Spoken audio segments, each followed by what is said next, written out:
Property విషయంలో confusion గా ఉన్నారా? గేటెడ్ కమ్యూనిటీలో ఫ్లాట్ తీసుకోవాలా లేదా విల్లా తీసుకోవాలా? మన పిల్లల భవిష్యత్ కోసం ఓపెన్ ఫ్లాట్ తీసుకోవాలా? మన హైదరాబాద్ లో ఏ లొకేషన్ లో కొంటే మంచి అప్రిసియేషన్ వస్తుంది? మరి నమ్మకమైన ప్రాపర్టీ కొనాలంటే నమ్మకమైన గైడ్ కావాలి కదా. ప్రాపర్టీ అడ్వైజర్ కోసం సంప్రదించండి వరాహస్వామి ప్రాపర్టీ గూగులర్. కాంటాక్ట్ 7207218485. జై శ్రీమన్నారాయణ. జ్ఞానానందమయం దేవం నిర్మలా స్ఫటికాకృతం ఆధారం సర్వవిద్యానాం హయగ్రీవ ఉపాస్మై. ఆగస్టు నెల బుధుడు శుక్రుడు 12 రాశుల వారికి ఏ విధంగా ప్రభావాన్ని చూపుతాడు అనేది మనం ఈ వీడియోలో తెలుసుకుందాం. నిత్య జీవితంపై గ్రహాల ప్రభావం గోచార ఫలితాల వలన మనకు బాగా అర్థమవుతుంది. జన్మచక్రం నుండి దానిని గ్రహించవచ్చు. అది మన పూర్వ జన్మ కర్మను ప్రతిబింబజేస్తుంది. బుధుడు అనుకూల గోచారం వల్ల, అంటే గోచారంలో అనుకూలంగా ఉంటే వ్యక్తిలో చురుకుదనం అనేది పెరుగుతుంది. తెలివిగా మాట్లాడమే కాదు, తెలివిగా కార్యాలను కూడా నెరవేర్చగలుగుతాడు. అన్నీ శుభసూచకంగానే ఉంటాయి. బుధుడు అనుకూలంగా లేకపోతే నరాల బలహీనత ఏర్పరిచి సమస్యల బారిన పడవేస్తాడు. అనుకూల బుధుడు మనను తారాస్థాయికి తీసుకుని వెళ్ళగలడు, అన్నిటా విజయాలను చేకూర్చగలడు. శుక్రుడు యొక్క అనుకూల ప్రభావం ఎక్కువగా ఉంటుంది. అతని చలనం వలన మనుషుల అనుభూతులు, ఆలోచనలు బయటపడతాయి. ఒకవేళ యువకులైతే ప్రేమ వ్యవహారాల జోరుతూ ఉంటారు. యువకులు కాకపోతే విహారయాత్రలకు వెళ్ళి వాటి గురించి డబ్బును ఖర్చు పెడతారు. గోచారిత్యా ప్రతికూలమైన శుక్రుడు కుజ శని రాహుల వల్ల తక్కువ స్థాయిలో ఫలితాలను ఇస్తాడు. అప్పుడు వ్యక్తులు నిరాశ, నిస్పృహలతో, కుంభకోణాలతోనూ సతమతం అవుతూ ఉంటారు. ద్వాదశ రాశుల వారికి ఆగస్టు నెలలో బుధుడు శుక్రుడు ఇచ్చే ఫలితాలను మనం తెలుసుకున్నాం. నిత్య జీవితంలో గ్రహాల ప్రభావం గోచార ఫలితాల వలన మనకు బాగా అర్థమవుతుంది. జన్మచక్రం నుంచి దానిని మనం గ్రహించవచ్చు. అది మన పూర్వ జన్మ కర్మను తెలుపుతుంది. గోచారంలో బుధుడు అనుకూలంగా ఉంటే వ్యక్తి యొక్క చురుకుదనం అనేది పెరుగుతుంది. తెలివిగా మాట్లాడమే కాకుండా తెలివిగా పనులను కూడా నెరవేర్చగలుగుతాడు. అన్నీ శుభసూచకంగా ఉంటాయి. బుధుడు అనుకూలంగా లేకపోతే నరాల బలహీనత ఏర్పడి సమస్యల బారిన పడతాడు. బుధుడు అనుకూలంగా ఉంటే మనను ఒక తారాస్థాయికి తీసుకెళ్తాడు, ఒక రేంజ్కి తీసుకెళ్తాడు. అన్నిటా విజయాలను చేకూరుస్తాడు. ఆ విధంగానే శుక్రుడు యొక్క ప్రభావం వ్యక్తి మీద చాలా ఎక్కువగా ఉంటుంది. అతని చలనం వల్ల మనుషులలో అనుభూతులు, ఆలోచనలు అనేవి బయటపడతాయి. ఒకవేళ యువకులైతే ప్రేమ వ్యవహారాల జోరుతూ ఉంటారు. యువకులు కాకపోతే విహారయాత్రలకు వెళ్ళి అక్కడ డబ్బులు ఖర్చు పెడుతుంటారు. గోచారిత్యా శుక్రుడు అనుకూలంగా లేకపోతే కుజ శని రాహుల వలన తక్కువ స్థాయిలో ఫలితాన్ని ఇస్తాడు. అప్పుడు వ్యక్తులు నిరాశ, నిస్పృహలతో ఉంటారు. కుంభకోణాలతోనూ సతమతమవుతూ ఉంటారు. ఇంకా మనము ద్వాదశ రాశుల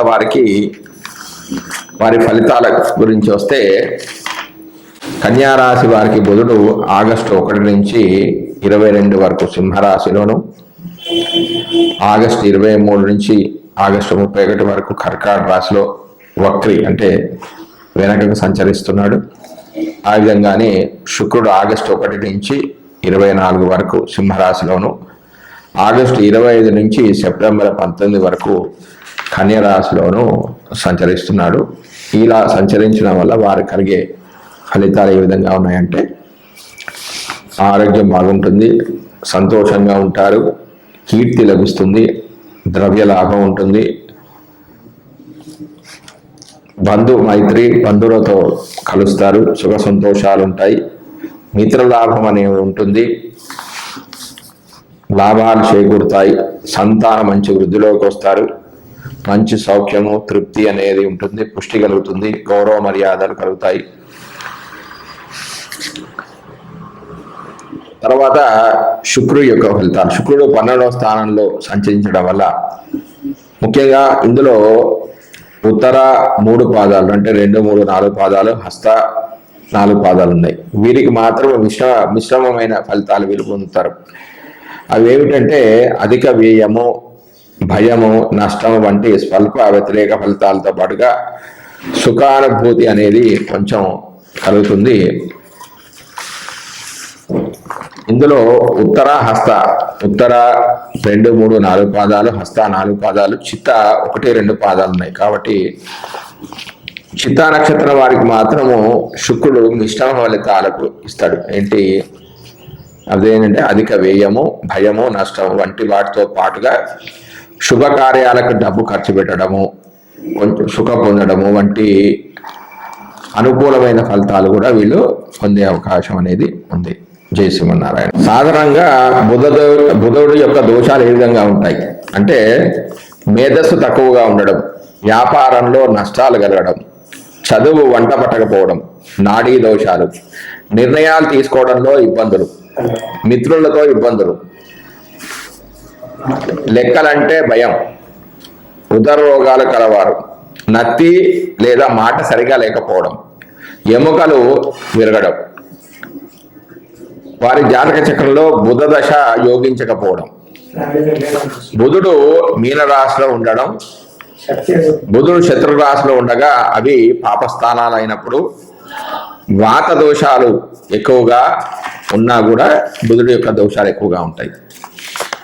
దీనికి గాను బుధుడికి చేసుకోవాల్సిన శాంతి విధానం ఏంటంటే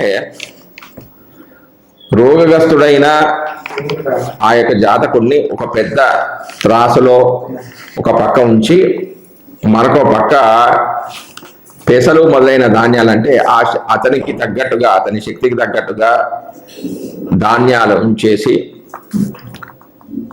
అతను ఎంతైతే బరువు తూగుతాడో అన్ని కేజీల యొక్క పెసలను ఒక పండితుడికి అంటే ఒక బ్రాహ్మడికి దానం చేస్తే బుధుడి యొక్క పీడా నివృత్తి అవుతుంది.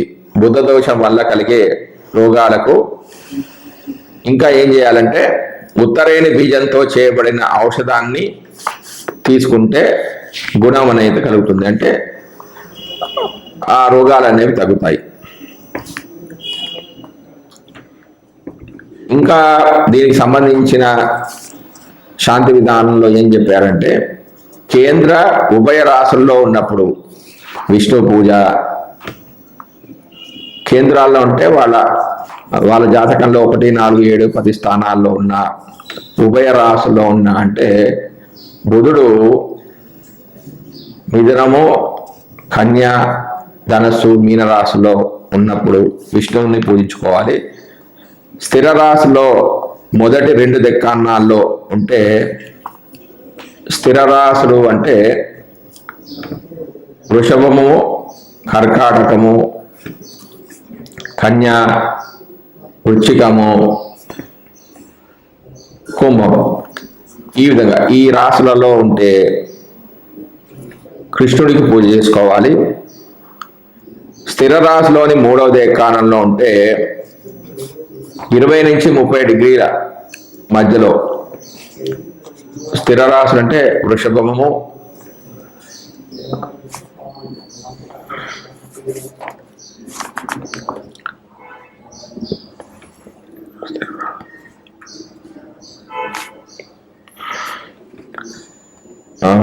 సింహరాశి, వృషభ రాశి, కుంభరాశులలో ఉన్నట్టయితే విష్ణువు పూజ చేసుకోవాలి. సింహరాశిలో రవితో కలిసి బుధుడు ఉంటే శివుడికి పూజ చేసుకోవాలి. చంద్రుడితో కలిసినప్పుడు దుర్గాదేవులకు పూజ చేసుకోవాలి. కుజునితో కలిసినప్పుడు సుబ్రహ్మణ్య స్వామికి, సొంత రాశులలో ఉండి శుక్రునితో కలిస్తే గంధర్వులకు కిన్నరులకు పూజ చేసుకోవాలి. గురు రాశిలో ఉంటే చాముండి దేవతకు, సింహరాశిలో ఉంటే నాగకన్యకు చేసుకోవడము, బుధ పురాణ ప్రార్థన చేసుకోవడము, సరస్వతి సూక్తము, విష్ణు సహస్రనామాలు చేసుకోవడం చాలా మంచిది. ఆ విధంగానే వ్యక్తిగతంగా అయితే ఓం బుధాయ నమః, ఓం భూం బుధాయ నమః, ఓం విష్ణవే నమః, ఓం మహాపురుషాయ నమః అని కానీ, బుధుడి యొక్క గాయత్రి మంత్రం ఏది, ఓం గజధ్వజాయ విద్మహే శుక్రహస్తాయ ధీమహి తన్నో బుధ ప్రచోదయాత్ అని కానీ, ఓం సోమతాత్వజాయ విద్మహే సింహరూఢాయ ధీమహి తన్నో సౌమ్య ధీమహి అనే మంత్రాన్ని కానీ, ఓం ఆత్రేయాయ విద్మహే ఇందుపుత్రాయ ధీమహి తన్నో బుధ ప్రచోదయాత్ అనే మంత్రాన్ని కానీ, పురాణోక్త మంత్రమైన ప్రియంగు కరికాశామం రూపేణ ప్రతిభుజం సౌమ్యం సప్తగుణోపేతం తం బుధం ప్రణమామ్యం అనే ఒక మంత్రాన్ని కానీ, బుధ కవచాన్ని కానీ, బుధగ్రహ స్తోత్రాన్ని కానీ, బుధ పంచవిశంతి నామ స్తోత్రాన్ని కానీ, బుధ అష్టోత్తర నామ స్తోత్రాన్ని కానీ పారాయణం చేసుకోవచ్చు. ఇంకా దానంగా బుధవారం కేజంబావు పెసర దానం చేసుకోవాలి. అదే కేజంబావు అనేది ఎక్కడ లేదండి, అంటే వాళ్ళ శక్తికి అనుకూలంగా, అంటే బాగా డబ్బులు ఉన్న వాళ్ళు సాఫ్ట్వేర్లో అయితే 5 కేజీలు 10 కేజీలు కూడా చేయొచ్చు. అంటే ఎవరు లేకపోతే ఆర్థిక స్తోమత లేని వారికి మాత్రమే కేజంబావు అని పెట్టారంటే మినిమం కేజంబావు 5 కేజీలు 10 కేజీలు 15 కేజీలు కూడా ఇట్లా వాళ్ళు దానం చేసుకోవచ్చు. ఆ విధంగానే ఆకుపచ్చ వస్త్రము, తగరంటకము, పెసలు, ఆకుపచ్చని పువ్వులు బుధవారం దానం చేయడం అనేది చాలా మంచిది. ముఖ్యంగా బుధగ్రహ దోషాలు పోవడానికి గజమదనం కలిపిన నదీ సంగమ జలము మట్టి పాత్రలో ఉంచి ఆ నీటితో స్నానం చేయడం అనేది చాలా మంచిది. బుధవారం నాడు ఏదైనా వైష్ణవాలయానికంటే వెంకటేశ్వర స్వామి గుడి కానీ, నరసింహస్వామి గుడి కానీ, రామాలయానికి కానీ వెళ్ళి 17 ప్రదక్షిణలు చేస్తే చాలా మంచిది. బుధగ్రహానికి ఏ స్తోత్రమైనా, అంటే విశ్వసహస్ర పారాయణము, పురుష సూక్తము, గోవిందనామాలు అనేవి చదువుకుంటే ఉత్తమ ఫలితాలు వస్తాయి. ఆ విధంగానే వీరికి మూలికాధారణ అంటే నేల గుమ్మడి, ప్రధాన నైవేద్యం పెసరపప్పుతో చేసింది ఏదైనా సరే, ప్రధాన ఫలము సీమ చింత. ఉపవాసం బుధవారం ఉపవాసం ఉంటే చాలా మంచిది. ధరించవలసిన వస్త్రాలు ఆకుపచ్చ రంగు వస్త్రాలు. కొన్ని తాంత్రిక ప్రక్రియలు ఏంటంటే పెసలో నానబెట్టి వాటిని మరనాడు ఆవులకు లేదా పక్షులకు తినిపించాలి. జాతక చక్రంలో బుధ మహాదశలో వివిధ అంతర్దశలో చేయవలసిన దానాలు ఏమిటంటే, బుధుడి మహాదశ, బుధుడి యొక్క అంతర్దశలో లక్ష్మీనారాయణ ప్రతిమ అంటే బంగారం దానం చేయాలి. బుధ మహాదశలో కేతు అంతర్దశలో మహిష దానం చేసుకోవాలి. బుధ మహాదశ శుక్ర అంతర్దశలో తెల్లని ఆవును. బుధ మహాదశ రవి అంతర్దశలలో సూర్య ప్రతిమ. బుధుడి యొక్క మహాదశ రవి యొక్క అంతర్దశలలో సూర్య ప్రతిమ దానం చేసుకోవాలి. బుధుడి యొక్క మహాదశలో చంద్రుడి యొక్క అంతర్దశలలో వెండి దానం చేస్తే చాలా మంచిది. బుధుడి యొక్క మహాదశ కుజుడి యొక్క అంతర్దశలలో ఎద్దును దానం చేయాలి. బుధుడి యొక్క మహాదశ రాహు యొక్క అంతర్దశలలో మేకను దానం చేయాలి. బుధుడి యొక్క మహాదశ గురు యొక్క అంతర్దశలలో బంగారు ప్రతిమను దానం చేయడం మంచిది. బుధుడి యొక్క మహాదశ శని యొక్క అంతర్దశలలో గేదెను దానం చేయాలి. బుధుడి మహాదశలో అంతర్దశల్లో పీడాల నివారణ కంటే అంతర్దశలలో వివిధ గ్రహాల యొక్క అంతర్దశలలో రామాయణంలో చెప్పిన పారాయణ సరిగలు బుధుడి యొక్క మహాదశ జరుగుతున్నప్పుడు, బుధుడి యొక్క అంతర్దశ జరిగినప్పుడు ఉత్తరకాండము 76వ సరిగా పారాయణ చేసి వారికి ద్రాక్ష పండు నైవేద్యం పెట్టాలి. అంటే ప్రారంభంలో ద్రాక్ష పండు, అంత్యంలో కూడా ద్రాక్ష పండునే నివేదన చేయాలి. ఆ విధంగానే కేతు అంతర్దశలలో యుద్ధకాండ పారాయణం చేసుకోవాలి. 59వ సర్గ పారాయణం చేసి ఈ పారాయణ ప్రారంభంలో ద్రాక్ష పండును నైవేద్యం పెట్టాలి, అంత్యంలో కొబ్బరికాయ నైవేద్యం పెట్టుకోవాలి. బుధుడి యొక్క మహాదశ, శుక్రుడి యొక్క అంతర్దశలలో సుందరాకాండ 51 సర్గ పారాయణం చేసుకోవాలి. ప్రారంభంలో ద్రాక్ష పండును, చివరిలో పటిక బెల్లాన్ని నైవేద్యం పెట్టుకోవడం మంచిది. బుధుడి యొక్క మహాదశ, రవి యొక్క అంతర్దశలలో అరణ్యకాండ ఏది 70 సర్గ పారాయణ చేసి ప్రారంభంలో ద్రాక్ష పండును, అంత్యంలో చెరుకును నైవేద్యం పెడితే చాలా మంచిది. బుధుడి మహాదశలో, చంద్రుడి అంతర్దశలలో బాలకాండ పారాయణం అంటే 16వ సర్గ పారాయణము చేసి సర్గ పారాయణ ప్రారంభంలో ద్రాక్ష పండును, అంత్యంలో పాలును నివేదనగా పెడితే చాలా మంచిది. బుధుడి యొక్క మహాదశ, కుజుడి యొక్క అంతర్దశలో యుద్ధకాండ 116వ సర్గను పారాయణం చేస్తూ ప్రారంభంలో ద్రాక్ష పండు, చివరిలో చక్కెర పొంగలి నైవేద్యం పెట్టుకోవాలి. బుధ మహాదశ నడుస్తుంది.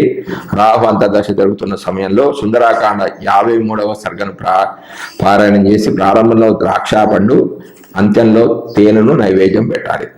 అలాగే బుధ మహాదశలో, గురు యొక్క అంతర్దశలో బాలకాండ 23వ సర్గ పారాయణం, ద్రాక్ష పండు ప్రారంభంలో నైవేద్యం పెట్టుకోవాలి, అంత్యంలో అరటి పండ్లు అనేవి నైవేద్యం పెట్టుకోవాలి. బుధుడి యొక్క మహాదశ, శని యొక్క అంతర్దశలలో బాలకాండ 17వ సర్గ పారాయణం చేసి ప్రారంభంలో ద్రాక్ష పండు, అంత్యంలో నేరేడు పండు దానం చేసుకోవాలి. బుధ మహాదశ మొత్తానికి సుందరాకాండ 35వ సర్గ పారాయణం చేసి పొంగలి నివేదన చేయడం అనేది చాలా మంచిది. పై నివేదనలో ఏవైనా దొరకని పక్షంలో ఆ ఋతువులో లభించే పళ్లను నివేదన చేయవలసి ఉంటుంది. ఈ పరిహారాలు చేసుకోవడానికి విశేషమైన దినాలు ఏమిటంటే చవితి బుధవారం ఆశ్లేష నక్షత్రము, చతుర్దశి బుధవారం జ్యేష్ఠ నక్షత్రము, ఏకాదశి మంగళవారం రేవతి, చతుర్దశి ఆదివారం ఆశ్లేష, పౌర్ణమి బుధవారం ఉత్తరాభాద్ర, అమావాస్య బుధవారం శ్రవణ నక్షత్రాలు. శుక్రుడి యొక్క దోషాలు నివారణలు. సాధారణంగా శుక్రుడి యొక్క దోషాలు ఏ విధంగా ఉంటాయి? వైవాహిక సమస్యలు, గుర్తింపు లేకపోవడం, గ్రంథులకు సంబంధించిన సమస్యలు, శరీరంలో కాంతి లేకపోవడము, వీర్య సంబంధమైన సమస్యలు, సంతాన ఉత్పత్తిలో సమస్యలు, సుఖ వ్యాధులు, స్త్రీ వల్ల పురుషులు, పురుషుల వల్ల స్త్రీలకు, కుటుంబ సౌఖ్యం లేకపోవడం, సౌందర్యం కోసం ప్రయత్నం చేయడం, తీవ్రమైన జ్వరాలు, వివాహ ప్రయత్నాలు అనేవి సఫలం కాకపోవడం, చంద్ర మహాదశ యోగించకపోవడం, శుక్రుడు గురుని రాశుల్లో ఉండడం. దీనికి శుక్రశాంతి విధానం ఏం చెప్తుందంటే, ఉత్తమ వర్ణానికి చెందిన ఇంటిలోని కన్య ప్రథమ పుష్పవతి అయినప్పుడు ఆమెకు వస్త్ర అలంకరాది భోజనాది ఉత్సవాలను ధన సహాయం చేయడం, ఆవులకు పచ్చి కసిపుచ్చుట అంటే గడ్డి వేయడం, గీత వాయిద్యాలతో హరినామ భజన చేయడం, బ్రాహ్మణ భోజనము మొదలైన కార్యక్రమాల వల్ల శుక్రప్రీతి కలిగి సర్వ దుఃఖ నాశమవుతుంది. ఇలా చేస్తే శుక్రపీడ నివృత్తి అగునని మయుని చేత సాక్షాత్తు చెప్పబడింది. శుక్రదోష నివారణార్థము ఆరాధించవలసిన దేవతలు: అన్నపూర్ణ, లక్ష్మి, యక్ష్మి, శివభూతులు, యక్షరాక్షసులు,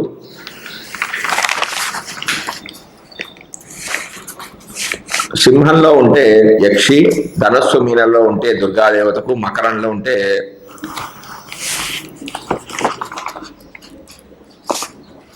వెంకటేశ్వర స్వామికి, కుంభంలో ఉంటే విష్ణుమూర్తికి పూజ చేసుకోవాలి.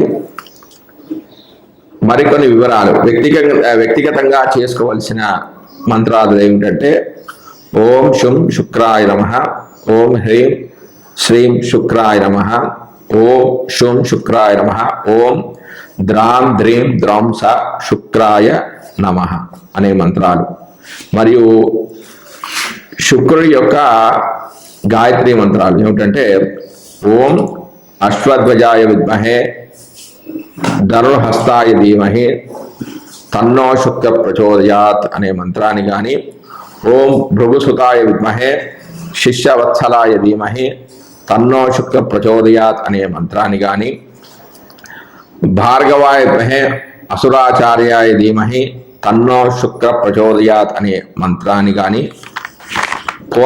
పురాణోక్తమైన మంత్రం ఏదంటే హిమకుంద వనాలాభం దైత్యానాం పరమం గురుం సర్వశాస్త్ర ప్రవక్తారం భార్గవం ప్రణమామ్యం అనే ఒక మంత్రాన్ని కానీ, శుక్ర కవచాన్ని కానీ, శుక్ర స్తోత్రాన్ని కానీ, శుక్ర స్థవరాజం అనే ఒక మంత్రాన్ని కానీ చేసుకుంటే మంచిది. మరియు దీనికి దానంగా శుక్రవారం కేజంబావు బొబ్బర్లు దానం చేసుకోవాలంటే మినిమం కేజంబావు అండి. వారి ఆర్థిక స్తోమతను బట్టి 5 కేజీలు కానీ 10 కేజీలు కానీ 15 కేజీలు కానీ దానం చేస్తే తప్పేం లేదు. బొబ్బర్లు, శ్వేత వస్త్రము, మెరుపు గల వస్త్రాలు అంటే పట్టు వస్త్రాలు శుక్రవారం దానం చేయడం. దీనికి గ్రహస్థానం గోరోచరం గజవదనం శతపుష్పం నీటితో కూడిన రజత పాత్రలో వేసి ఆ నీటితో స్నానం చేయాలి. ఆలయ ప్రదక్షిణ శుక్రవారం నాడు ఏదైనా దేవీ మందిరానికి వెళ్ళి 20 ప్రదక్షిణలు చేయాలి. చదువుకోగలిసిన ఇతర స్తోత్రాలు శుక్రగ్రహానికి సంబంధించిన స్తోత్రాలు, అష్టోత్తరాలు, కవచాలు, కనకధారాస్తవము, లక్ష్మీ సహస్రనామము, లక్ష్మీదేవికి సంబంధించిన ఏ స్తోత్రానైనా పారాయణం చేసుకోవచ్చు. మూలికాధారణం వెంపలి అనే మూలికను ధరించాలంట. ప్రధాన నైవేద్యము పొంగలి, పాయసము. ప్రధాన ఫలం ఏంటంటే అరటిపండు నైవేద్యం పెట్టుకోవాలి. ఉపవాసం అంటే శుక్రవారం నాడు ఉపవాసం ఉంటే చాలా మంచిది. ధరించవలసిన వస్త్రాలు గట్టి తెల్లని వస్త్రాలు అంటే మెరిసేవి పట్టు వస్త్రాలు కూడా ధరించవచ్చు. కొన్ని తాంత్రిక ప్రక్రియలు ఏంటంటే మంచి ఆహారము ఆవుకు తినిపించాలి. మేడి ఆకులో నెయ్యి అన్నం ఉంచి పసుపు కుంకుమ వేసి దాని చుట్టూ 3 ప్రదక్షిణ చేసి దిష్టి తీసుకొని ఆగ్నేయ వైపు స్థలంలో పెట్టి రావాలి. ఇలా 41 రోజులు చేయాలి.